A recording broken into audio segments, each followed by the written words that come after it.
Print మరియు electronic media మిత్రులకు నమస్కారం. రేవంత్ రెడ్డి గారి ప్రభుత్వం వచ్చిన దగ్గర నుండి ఈ రాష్ట్రంలో విద్యాశాఖ పరిస్థితి పూజారు లేని గుడిలాగా, పంతులు లేని బడిలాగా, వైద్యులు లేని వైద్యశాలలాగా అయిపోయింది. ఇప్పటికే ఈ రాష్ట్రంలో సుమారుగా 2000 ప్రభుత్వ పాఠశాలలు మూతపడ్డాయి. ప్రతినిత్యం రాష్ట్రంలో ఏదో ఒక మూల నుండి గురుకుల పాఠశాల విద్యార్థులు విషపూరితమైనటువంటి ఆహారంతోనే ఆసుపత్రుల పాలవుతున్నారని, పాడెక్కుతున్నారని వార్తలు వస్తూ ఉన్నాయి. విశ్వవిద్యాలయ భూములను అమ్మేస్తూ ఉన్నారు. ఏకంగా యూనివర్సిటీలు ఫీజు రీయింబర్స్మెంట్ చెల్లించకపోవడం వల్ల మేము పరీక్షలు నిర్వహించలేమని చేతులెత్తేస్తున్నాయి. ఫీజు రీయింబర్స్మెంట్ రాకపోవడం వల్ల ప్రైవేటు కళాశాలలు మూతపడుతూ ఉన్నాయి. పుస్తకాలు పట్టుకోవాల్సినటువంటి విద్యార్థులు ప్లకార్డులు పట్టుకొని రోడ్డెక్కి రోధిస్తూ ఉన్నారు. ఇంత దయనీయంగా ఈ రాష్ట్రంలో విద్యాశాఖ పరిస్థితి నెలకొన్నది. స్వర్గీయ రాజశేఖర రెడ్డి గారు వారు ముఖ్యమంత్రిగా ఉన్నప్పుడు 2008లో బీద బడుగు బలహీన వర్గాలు, ఆదివాసీ గిరిజన దళిత బిడ్డలు కూడా ఇంజనీరింగ్ చదువుకోవాలి, మెడిసిన్ చదువుకోవాలి, ఉన్నత విద్యను అభ్యసించాలి అనేటువంటి ఒక మంచి ఆలోచనతోని వారు ఫీజు రీయింబర్స్మెంట్ స్కాలర్షిప్ పథకానికి శ్రీకారం చుట్టడం జరిగింది. వారు ఏ ముహూర్తాన ఈ పథకాన్ని ప్రారంభించారో కానీ ఈ 18 ఏళ్ల కాలంలో ఫీజు రీయింబర్స్మెంట్ పథకం వల్ల 1 కోటి కుటుంబాలు బాగుపడ్డాయి. గ్రామాల్లో, తండాల్లో, గూడాల్లో అద్భుతమైనటువంటి ఒక సామాజిక మార్పు, ఆర్థికపరమైనటువంటి ఒక మార్పును మనం చూసాం. అత్యంత పేదరికంలో మగ్గినటువంటి కుటుంబాల్లో కూడా మొదటి తరం ఇంజనీర్లను, డాక్టర్లను, సైంటిస్టులను, ప్రభుత్వ ఉద్యోగులను మనం చూసాం. అలా నేను ఇంజనీర్ కావాలి, నేను డాక్టర్ కావాలి అని గుడిసెలో పుట్టినటువంటి పేదింటి బిడ్డ కూడా కన్నటువంటి కళ సాకారమైంది. ఆనాటి నుండి 2023 వరకు ఏ ప్రభుత్వమైనా కావచ్చు, ఏ పార్టీ అయినా కావచ్చు, ఏ ముఖ్యమంత్రి అయినా కావచ్చు, కొంచెం ముందో వెనుకనో ఈ పథకానికి నిధులు సమకూరుస్తూ ఈ పథకము ఎటువంటి ఇబ్బందులు లేకుండా ముందుకెళ్లేలాగా అందరూ కూడా ఎంతో కొంత ప్రయత్నం చేయడం జరిగింది. కానీ దురదృష్టకరమైనటువంటి విషయం ఏంటంటే రేవంత్ రెడ్డి గారి ప్రభుత్వం వచ్చిన దగ్గర నుండి ఈనాటి వరకు 2.5 ఏళ్ళు పూర్తయిన తర్వాత ఇప్పటి వరకు ఈ ఫీజు రీయింబర్స్మెంట్ పథకాన్ని సక్రమంగా కొనసాగించాలనేటువంటి ఆలోచన మాత్రం ఎక్కడ కూడా కనవల్లే. పైగా దీన్ని ఏదో రకంగా బొందబెట్టాలనేటువంటి ఆలోచన చాలా స్పష్టంగా కనబడతా ఉంది. ఫీజు రీయింబర్స్మెంట్ పథకానికి నిధులు విడుదల చేయమని చెప్పి అటు విద్యార్థులు, విద్యార్థి సంఘాలు, ఇటు కళాశాల యాజమాన్యాలు, లెక్చరర్ యూనియన్లు, మరోవైపు రాజకీయ పార్టీలు నెత్తి నోరు మొత్తుకున్నా కూడా ఈ ప్రభుత్వానికి చీమగుట్టినట్టు కూడా కావడం లేదు. వాస్తవానికి ఫీజు రీయింబర్స్మెంట్ పథకంలో చదువుకున్నటువంటి ఇంజనీర్లు, డాక్టర్లు, నేడు ప్రభుత్వ ఉద్యోగాల్లో ఉన్నటువంటి వాళ్ళు ఈ రాష్ట్ర పురోగతిలో, ఆర్థిక పురోగమనంలో అద్భుతమైనటువంటి ఒక పాత్ర పోషిస్తూ ఉన్నారు. చాలామంది ఫీజు రీయింబర్స్మెంట్ పథకం ద్వారా చదువుకున్నటువంటి వాళ్ళు అమెరికా వెళ్ళిళ్ళు, యూకే వెళ్ళిళ్ళు, ఆస్ట్రేలియా వెళ్ళిళ్ళు, విదేశాల్లో స్థిరపడ్డరు, ఫారెన్ కరెన్సీని మనకు పంపిస్తూ ఉన్నారు, ఇక్కడ పెట్టుబడులు వెళ్తూ ఉన్నారు, ఇక్కడ ఉపాధిని సృష్టిస్తూ ఉన్నారు. ఇంత అద్భుతంగా ఆ పథకము మీరు వేల కోట్లు ఖర్చు పెడితే లక్షల కోట్ల రూపంలో అది ఫలితం ఇస్తూ ఉంటే ఈయన చిల్లి గవ్వ కూడా ఇప్పటికీ చెల్లించడానికి మనసు రావడం లేదు.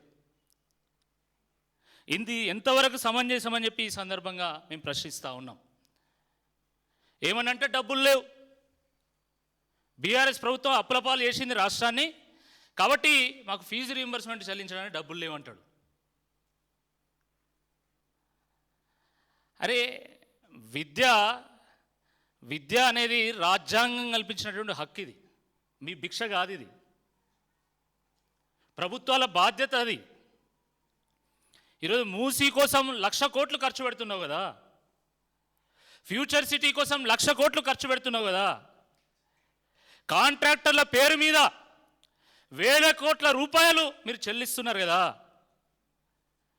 ఎస్టిమేట్ల పెంపు మీద వేల లక్షల కోట్ల రూపాయలు మీరు దండుకుంటున్నారు కదా.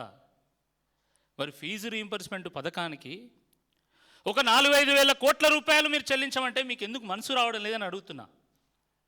మీరు మూసీ కోసం 1,00,000 కోట్లు వెచ్చిస్తున్నారు. ఏ ప్రజా సంఘాలు అడిగినాయి, ఏ రాజకీయ పార్టీలు అడిగినాయి, ఏ విద్యార్థి సంఘాలు అడిగినాయి, ఏ ప్రజలు అడిగిన నిన్ను 1,00,000 కోట్లు వెచ్చించమని? ఫ్యూచర్ సిటీ కోసం 1,00,000 కోట్లు వెచ్చిస్తామంటున్నారు. ఎవరి ఫ్యూచర్ కోసం మీరు 1,00,000 కోట్లు వెచ్చిస్తున్నారు? ఏ రాజకీయ పార్టీలు అడిగినాయి, ఏ ప్రాంత వాసులు అడిగిన మిమ్మల్ని 1,00,000 కోట్లు వెచ్చించమని? ఎవరి ఫ్యూచర్ కోసం?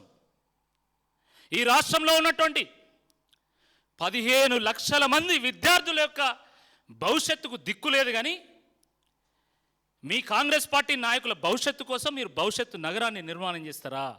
విద్యార్థుల భవిష్యత్తును బుగ్గిపాలు చేస్తారా? ఈ రాష్ట్ర భవిష్యత్తును తాకట్టు పెడతారా అని చెప్పి ఈ సందర్భంగా బీఆర్ఎస్ పార్టీ సూటిగా ప్రశ్నిస్తూ ఉన్నది. సిగ్గుండాలే ప్రభుత్వానికి. ఈరోజు హెలికాప్టర్ కొనడానికి 400 కోట్లు వెచ్చిస్తారు మీరు. హైదరాబాద్ నుంచి నల్గొండకు, హైదరాబాద్ నుంచి భువనగిరికి, హైదరాబాద్ నుంచి కరీంనగర్ పోవడానికి మీ మంత్రులు హెలికాప్టర్ను ఆటోల్లాగా వాడుతూ ఉన్నారు. ఎంత సమయం పడుతుందండి హైదరాబాద్ నుంచి నల్గొండ పోవడానికి? ఈరోజు ఉన్నటువంటి వాహనాలు గంట సేపట్లో మనని నల్గొండ తీసుకెళ్తాయి, 100 కిలోమీటర్లు గట్టికి కొడితే. కానీ ఈరోజు మీరు నల్గొండ పోవడానికి కూడా హెలికాప్టర్ వాడుతున్నారు, కరీంనగర్ పోవడానికి కూడా మీరు హెలికాప్టర్ వాడుతున్నారు. మీ సోకులకు 100 కోట్ల రూపాయలు ఖర్చు పెడతారు. అందాల పోటీకి, మీ కోరికలు తీర్చుకోవడానికి మీరు 100 కోట్లు ఖర్చు పెడతారు. మీ మనవడి యొక్క సరదా తీర్చడానికి ఫుట్బాల్ మ్యాచ్ల కోసం 100 కోట్ల రూపాయల ప్రజాధనాన్ని మీరు వెచ్చిస్తారు. ఢిల్లీకి 70 సార్లు పోవడానికి 300-400 కోట్ల రూపాయలు వెచ్చిస్తారు. కానీ ఫీజు రీయింబర్స్మెంట్ చెల్లించడానికి, స్కాలర్షిప్లు డబ్బులు ఇవ్వడానికి మీ దగ్గర డబ్బులు లేవంటారు. అంటే మీ చిత్తశుద్ధి ఏందో ఈరోజు ప్రజలు అర్థం చేసుకుంటా ఉన్నారు. ఈ రాష్ట్రంలో ఉన్నటువంటి బీద బడుగు బలహీన వర్గాలు, ఆదివాసీ గిరిజన దళిత బిడ్డలు మీ ప్రభుత్వం యొక్క చిత్తశుద్ధి ఏందో అర్థం చేసుకుంటున్నారు అనేటువంటి వాస్తవాన్ని ఇప్పటికైనా మీరు గ్రహించాలా. రేవంత్ రెడ్డి గారు సీఎం అంటే మీరు చీఫ్ మినిస్టర్ అనుకుంటున్నారు, కానీ ఆయన కాస్ట్లీ మినిస్టర్. సీఎం అంటే కాస్ట్లీ మినిస్టర్ అయిపోయింది ఆయన. ఆయన ఒక టీషర్టు బర్బరీ కాస్ట్ 42,000. ఆయన బూట్లు, స్నీకర్ బూట్లు కాస్ట్ 90,000. ఆయన వేసుకునేటువంటి హెర్మస్ జాకెట్ 6 లక్షల రూపాయలు. మీ ఉప ముఖ్యమంత్రి బట్టి విక్రమార్క గారు వాడేటువంటి నీళ్ల బాటిల్ కాస్ట్ 3,489 రూపాయలు. ఉప ముఖ్యమంత్రి గారే వాడేటువంటి ఒక నీళ్ల బాటిల్తోని ఒక స్కాలర్షిప్ చెల్లించవచ్చు.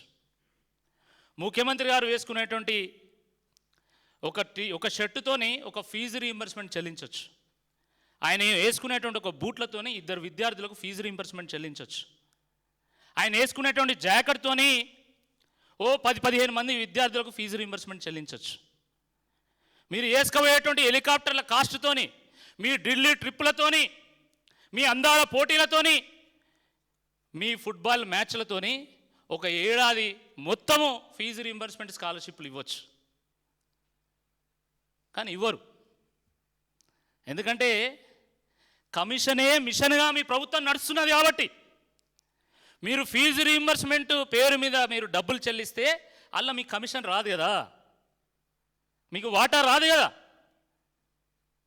ఈరోజు ఆర్థిక మంత్రి వాటాల మంత్రి అయిపోయింది. ఇది వాస్తవం. మొత్తం యావత్ ప్రపంచం చర్చించుకుంటున్నది కదా. స్వయంగా ఆర్థిక మంత్రి గారి ఛాంబర్ ముందు కాంట్రాక్టర్లు ధర్నా చేసిండ్రు, మేము 30% వాటా మేము చెల్లించలేమని చెప్పి. అంటే ఫీజు రీయింబర్స్మెంట్లో కూడా మీకు వాటా కావాలి, అందుకని మీరు ఫీజు రీయింబర్స్మెంట్ ఇవ్వరు.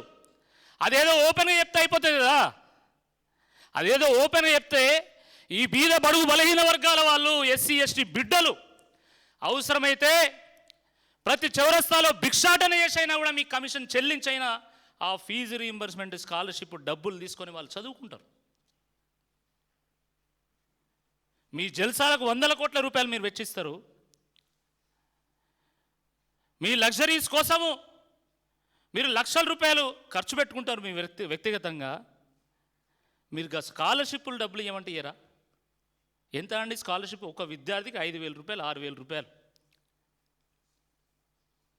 మీకు 5,000 రూపాయలు లెక్క లేకపోవచ్చు, కానీ ఆ స్కాలర్షిప్ డబ్బులు రాకపోతే మా ఏటు నగరంలో ఉన్నటువంటి తండాలో ఉన్నటువంటి ఒక లంబాడి బిడ్డ, ఆదిలాబాద్లో ఉన్నటువంటి గూడెంలో ఉన్నటువంటి ఒక గోండు బిడ్డ 5,000 రూపాయలు లేకపోతే చదువుకోలేడు. స్కాలర్షిప్లో వచ్చేటువంటి 5,000 రూపాయలతోని ఆ విద్యార్థి ఒక బస్ పాస్ కొనుక్కుంటాడు, పుస్తకాలు కొనుక్కుంటాడు, నోట్బుక్స్ కొనుక్కుంటాడు, ఎగ్జామ్ ఫీజు కడతాడు.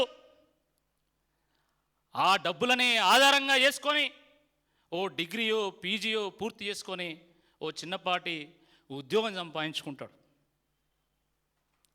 కానీ దురదృష్టకరమైనటువంటి విషయం ఏంటంటే స్కాలర్షిప్లు లేక వాళ్ళు అల్లాడుతూ ఉంటే ఈరోజు సకల భోగ భాగ్యాలతోని ఈరోజు బలుపెక్కి ఈరోజు ఈ కాంగ్రెస్ మంత్రులు ఇష్టం వచ్చినట్టుగా పేదవాళ్ళను దిక్కులేని వాళ్ళుగా చూస్తూ ఉన్నారు, దిక్కులేని వాళ్ళుగా వాళ్ళు సంబోధిస్తూ ఉన్నారు. చాలా బాధాకరం. ఈ రాష్ట్రంలో ఉన్నటువంటి ఏ విద్యార్థి సంఘమైనా అసలు ఫీజు రీయింబర్స్మెంట్ మీద, స్కాలర్షిప్ మీద పోరాటం చేయకుండా ఉన్నదా? ప్రతినిత్యం మా బీఆర్ఎస్వి ప్రతినిత్యం ఏదో ఒక కార్యక్రమం చేస్తూ ఉన్నది, ప్రభుత్వం మీద ఒత్తిడి తీసుకొచ్చేటువంటి ప్రయత్నం చేస్తూ ఉన్నది. మేము బీఆర్ఎస్ పార్టీ నుండి మొన్ననే తెలంగాణకు గుమ్మమైనటువంటి ఖమ్మంలో ఫీజు రీయింబర్స్మెంట్ స్కాలర్షిప్ పథకం మీద రౌండ్ టేబుల్ సమావేశం పెట్టి ఈ ప్రభుత్వం ఎట్లా కుట్ర వనుతా ఉంది ఫీజు రీయింబర్స్మెంట్ పథకానికి బొంద పెట్టడానికి అనేటువంటి వాస్తవాన్ని బట్టబయలు చేసేటువంటి ఒక ప్రయత్నం చేసినాం. మళ్ళీ 12వ తారీఖు వరంగల్లో పెట్టినాం. ఆ రకంగా అన్ని జిల్లా కేంద్రాల్లో మేము పెట్టేటువంటి ఒక ప్రయత్నం చేస్తున్నాము. ప్రభుత్వాన్ని సెన్సిటైజ్ చేసేటువంటి ఒక ప్రయత్నం చేస్తూ ఉన్నాము. మీడియా ద్వారా వాస్తవం ప్రజలకు వెళ్ళేటువంటి ఒక ప్రయత్నం చేస్తూ ఉన్నాం. ఈ 10వ తేదీ వామపక్ష విద్యార్థి సంఘాలు ఈ రాష్ట్రంలో ఉన్నటువంటి అన్ని కళాశాలలు బంద్ పెట్టేటువంటి కార్యక్రమానికి పిలుపునివ్వడం జరిగింది. 14వ తేదీ ఏబీవీపీ కూడా బంధునిచ్చినటువంటి ఒక పరిస్థితి మనం చూస్తూ ఉన్నాం. మరి ఈ రాష్ట్రంలో ఉన్నటువంటి అన్ని విద్యార్థి సంఘాలు, ఇటు బీసీ ఎస్సీ ఎస్టీ సంఘాలు, ఇటు ప్రధాన ప్రతిపక్షమైనటువంటి బీఆర్ఎస్ పార్టీ ఫీజు రీయింబర్స్మెంట్ చెల్లించండి మహాప్రభో, ఈ రాష్ట్ర విద్యార్థుల భవిష్యత్తు ప్రశ్నార్థకంగా మారింది అని చెప్పి నెత్తినెవరు మొత్తుకున్నా కూడా ఒక్కడంటే ఒక్క మంత్రి కూడా కనీసం సపోర్ట్ చేయడు. ఎందుకు? ఈ బీసీ ఎస్టీలు మీకు ఓట్లు వేయలేదా? వాళ్ళ ఓట్లతో మీరు ఎమ్మెల్యేలు కాలేదా? మీరు ఎంపీలు కాలేదా? మీరు ఎమ్మెల్సీలు కాలేదా? మీ ప్రభుత్వం రాలేదా? అంటే ఓట్లప్పుడేమో బీసీ ఎస్టీలు కావాలి, ఓట్లు అయిపోయాక బెంచ్ కార్లు ఉన్న వాళ్ళు కావాలి. బక్క చిక్కిన వాళ్ళటువంటి వాళ్ళు మాత్రం వాళ్ళకి వద్దు బీద బడుగు బయలుదేరిన వర్గాల వాళ్ళు వాళ్ళకు వద్దు. బెంజు కార్లు ఎవడన్నా వస్తే వానికి కాంట్రాక్టర్లకు మాత్రము డబ్బులు చెల్లిస్తారు, వాటాలు తీసుకుంటారు. బక్క చిక్కినోడికి ఓ ₹1,00,000 ఫీజు రీయింబర్స్మెంట్ ఇవ్వమంటే మాత్రం ఇయ్యరు. ఇది ఈ రాష్ట్రంలో ఉన్నటువంటి కాంగ్రెస్ ప్రభుత్వం యొక్క నిర్వాకం. పైగా శాశ్వతంగా ఈ పథకానికి బొందబెట్టడానికి ఈ ప్రభుత్వం ఇప్పటికే అడుగులు వేస్తూ ఉంది.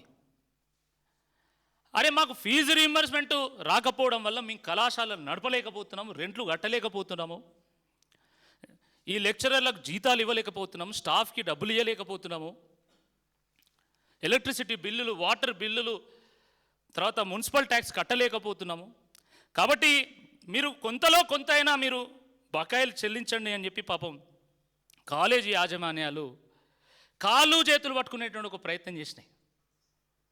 గత సంవత్సరం 2000 ప్రైవేటు కళాశాలలు ఈ ప్రభుత్వం మీద ఒత్తిడి తీసుకోవడానికి వారం రోజుల పాటు కళాశాలను బంద్ చేస్తే, చివరకు వాళ్ళని ప్రభుత్వం పిలిస్తే, చర్చలకు పిలిస్తే వాళ్ళు వెళ్ళిన ప్రభుత్వంతో చర్చించడానికి.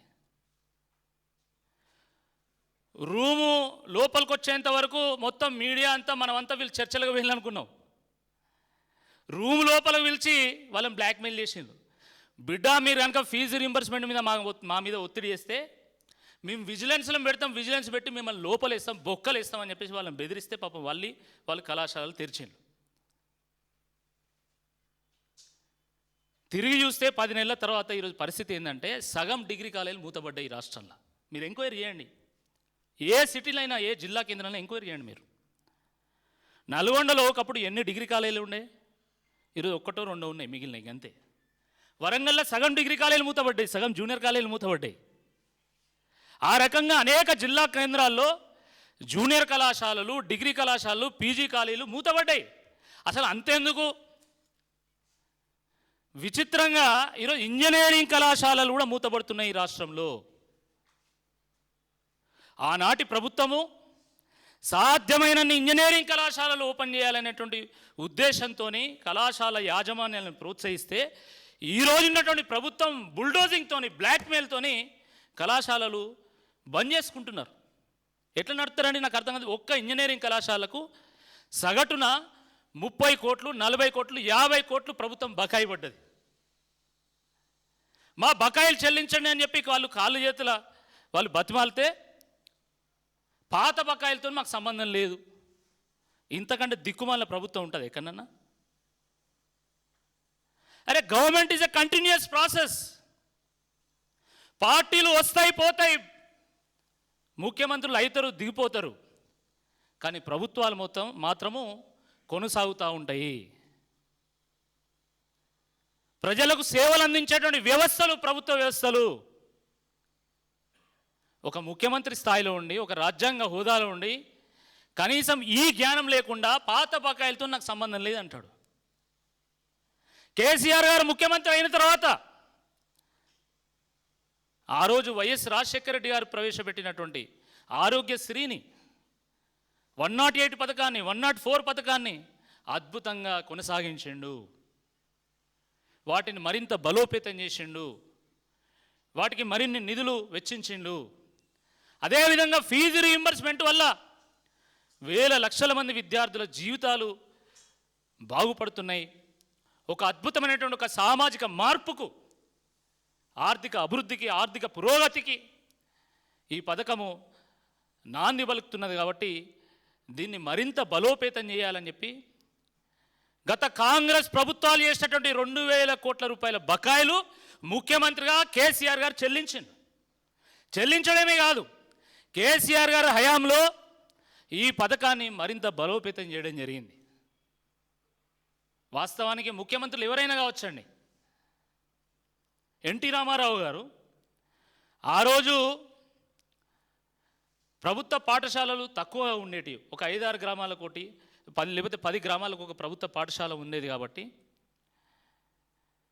గ్రామాల్లో ఉండేటువంటి వాళ్ళు కనీసం 7వ తరగతో 10వ తరగతో పూర్తి చేయాలనేటువంటి ఉద్దేశంతో ఎన్టీ రామారావు గారు 12 ఏళ్ల వరకు ఉచిత బస్ పాస్ను ప్రవేశపెట్టాడు.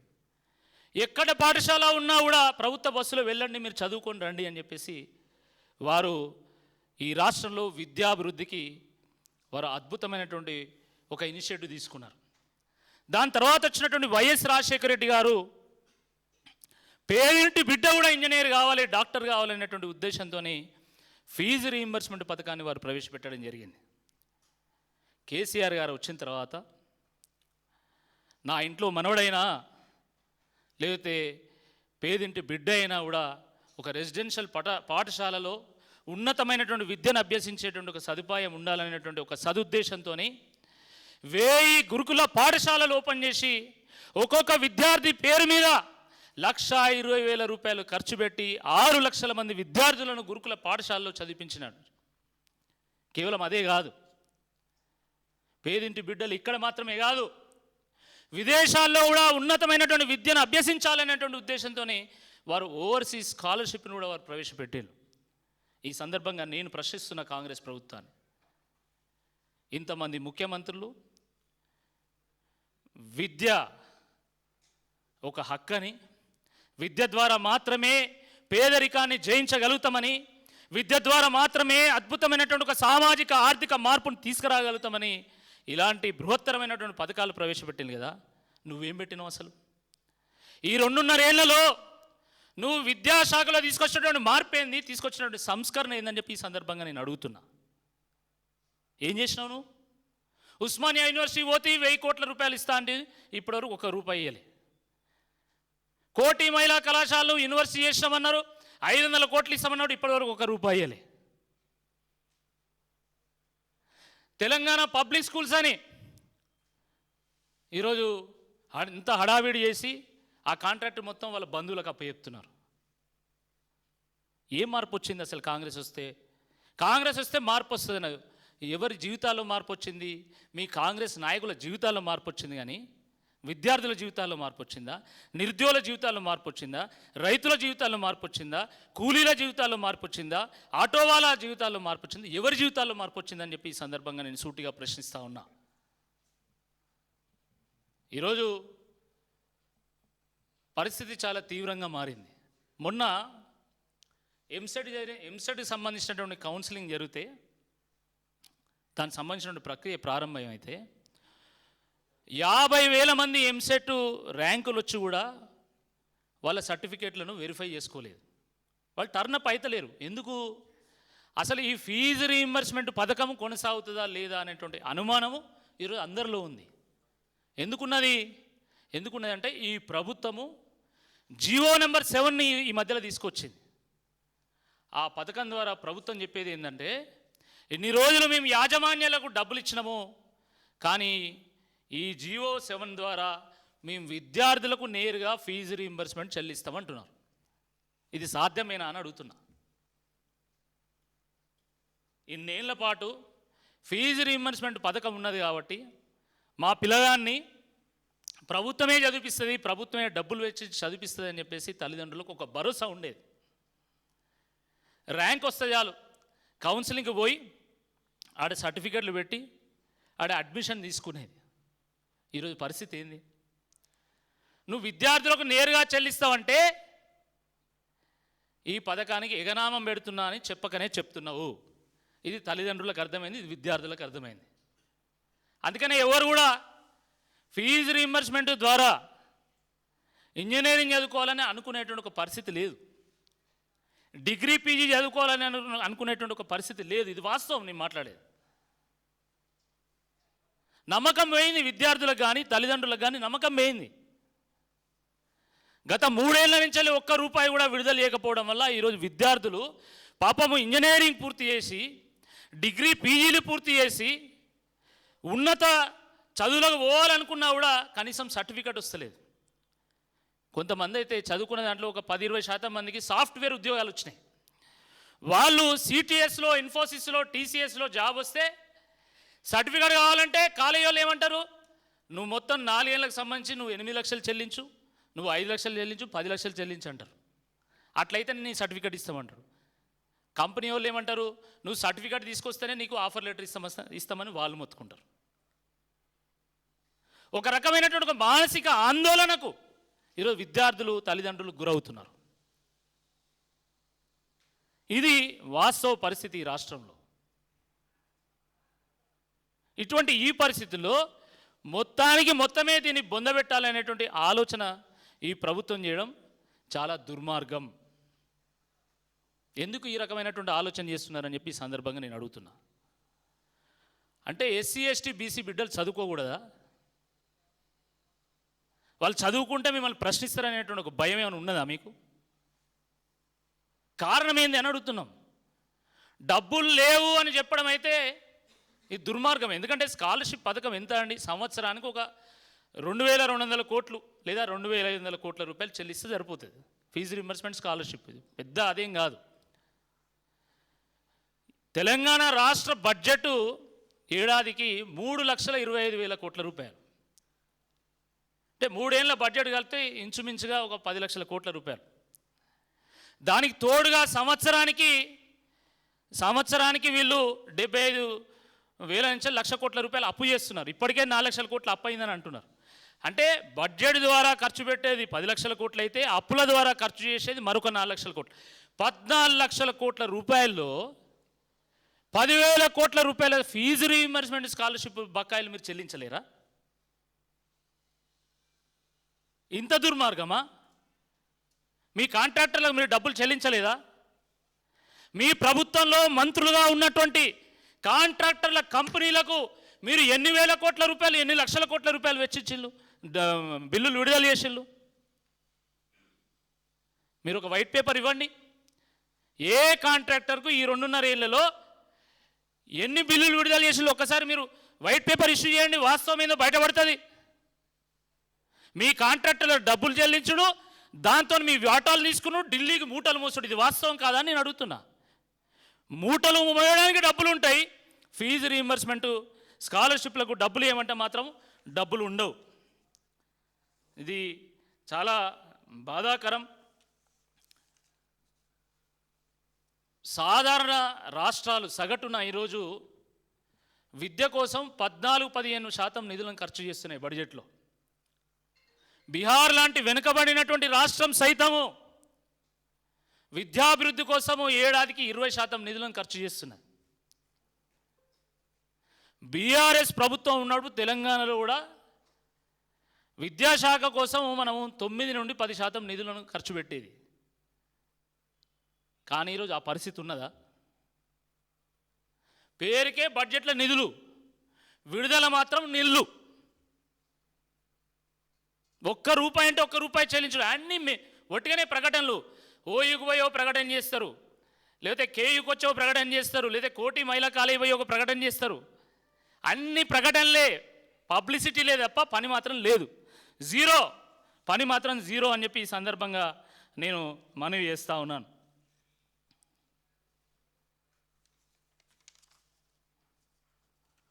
ఇప్పటికే ఆకునూరు మురళి లాంటి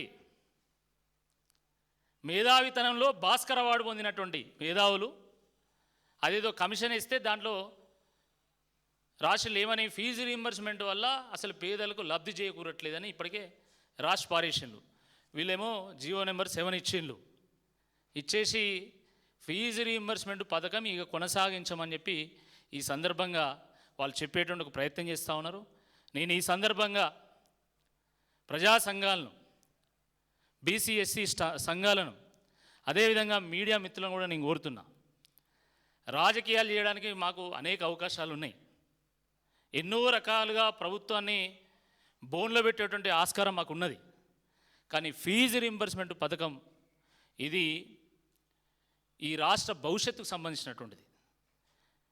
ఈ రాష్ట్రంలో ఉన్నటువంటి కోట్ల మంది పేదరికాన్ని జయించడానికి ఒక ఆయుధంగా ఉన్నటువంటి ఒక అంశం కాబట్టి దయచేసి ఈ అంశంలో మనందరం కూడా మేల్కోవాల్సినటువంటి అవసరం ఉంది.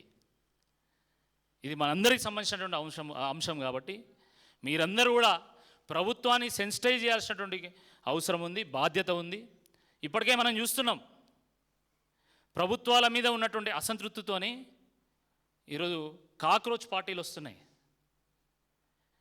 ఫీజు రీయింబర్స్మెంట్ కనుక మీరు బంద్ చేస్తే కాక్రోచ్లు కాదు, క్రొకొడైలు కూడా వస్తాయి.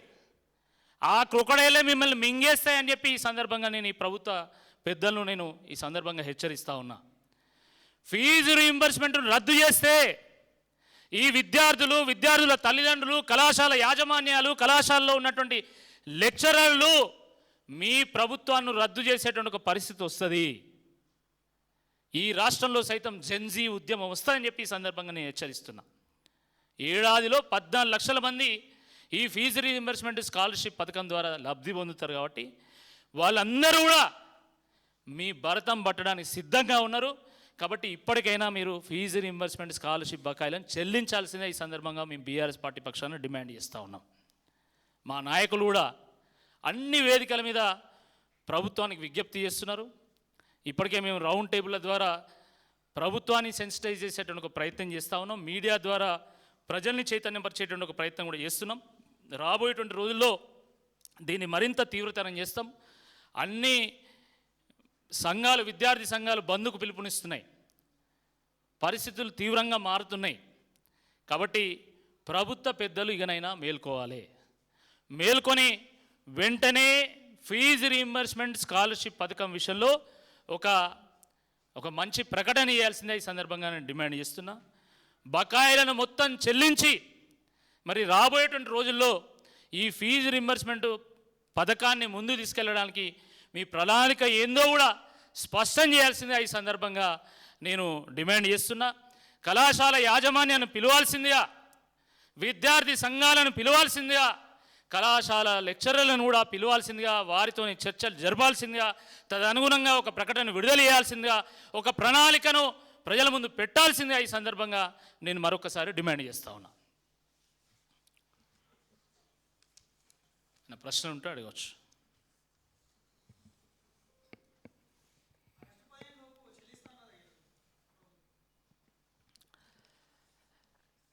ఇది ఒక వాయిదాల ప్రభుత్వం.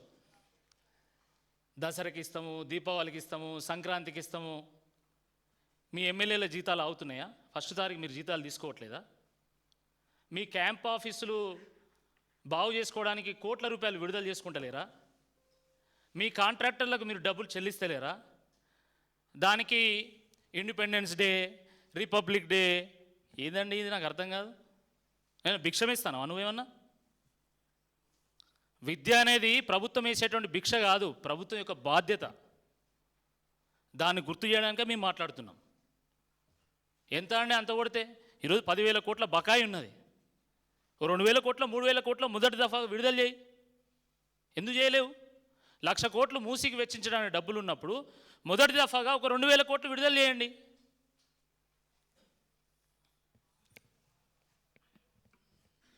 ఇంకా థ్యాంక్ యూ సో మచ్.